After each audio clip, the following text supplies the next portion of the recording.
In the context of the world, this forecast was announced earlier. We think the world's airlines will need 35,000 new airplanes valued at $4.8 trillion. That's what we think is going to be needed for the next 20 years. Out of that, you can see the dominant market is for the single aisle airplane, which is roughly 24,670, and Indian market is no different, as you will see in a minute. How is that geographically distributed? Now, I cover Asia Pacific and India for Boeing, and you can see Asia Pacific is the largest sourcing for these airplanes. In terms of value, it is about 39%, and in terms of numbers of aircraft, it is 37%. So you can see of the world, the dominant region is Asia Pacific, and India is part of that. And what used to be Europe and United States is now slowly becoming smaller in terms of new intake, though those are huge economies with large bases of aircraft already in place. India's GDP is roughly $2 million, which is the 8th largest economy in the world, and we think it's going to expand about 5.5%. We had seen 9% in the past, but now we are seeing a little bit slowdown, but I'm sure things will pick up after some of the issues that the world is facing for now will be over. Then we have GDP growth forecast for the next 20 years is one of the highest, and world GDP for the same period is about 3.2%. And why is all this air travel is so critical? Because incomes in emerging economies such as India and China is now becoming quite stable and solid, is really going to lead to the more air travel growth, and that leads to education, leads to higher productivity, higher incomes. That will allow people to have more money for discretionary income, and it will increase your leisure time, and so people have more money to spend on air travel, and that's how the growth cycle continues to go. Now, here is an important chart, and yesterday, Honorable Minister in his opening address clearly stated the densities of different countries in the world.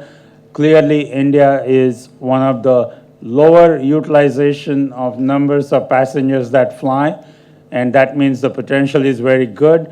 And if you look at GDP per head, which is the x-axis, you can see US, which is about $48,000. They take typically one air trip per person per year, so that's like one trip for each population. And if you look like India, yesterday the Honorable Minister did say it was a very small number, and you can see this chart talks about the same thing. India is still running about somewhere between 0.01 and 0.1. So huge potential to walk up that curve and do more travel in India, and this is why when they said by 2020 we'll need 1,000 airplanes, you will see how that compares with our forecast. So this chart establishes really the potential for need for air travel in India. So if you look at all this GDP growth, South Asia, which is predominantly India, is still going to grow at a CAGR of about 8.6% for the next 20 years.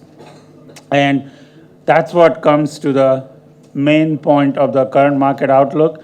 We think India will now need in the next 20 years 1,600 new airplanes worth $205 billion US.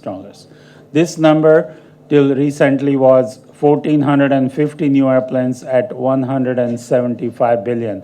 So you can see we have increased this by significant, about 150 additional units and about 30 billion more US dollars. Of that, you can see the very small number is going to be the regional jets, okay? And we can talk about it in the Q's and A's why if somebody wants to discuss that. But as I said, predominantly 1,330 of the 1,600 are going to be single-aisle airplanes like the 737 MAX that you saw SpiceJet announce yesterday, and many of the carriers like Air India Express, Jet Airways, and SpiceJet fly that.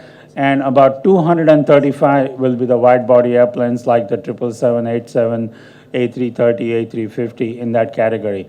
If you look at the same thing by value, it is 132 billion, or roughly 2/3 of single aisle and 1/3 in value, 72 billion for the wide body. So this is the key chart for the market outlook. We kind of scanned it from the world. So of the 4.5 trillion, roughly 205 billion will be coming out of India, which is a significant number.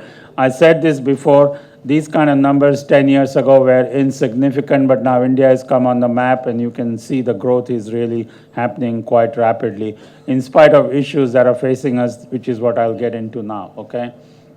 So 2013 was a record passenger traffic. 60 million people flew by air in 2013, and the RPKs really were up about 3.9%. Now, we have seen double-digit growths and everything, but as we have an impact due to the foreign exchange rates, the fuel price, clearly the growth rates get affected, and that's what we are seeing in these charts right now.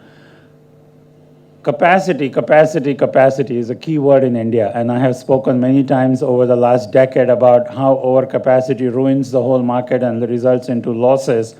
And that capacity discipline, we can see, is little bit breaking down. And you know why we say that? Look at the revenue passenger kilometers, means actual people filling the airplane, is up only up by 3.5%.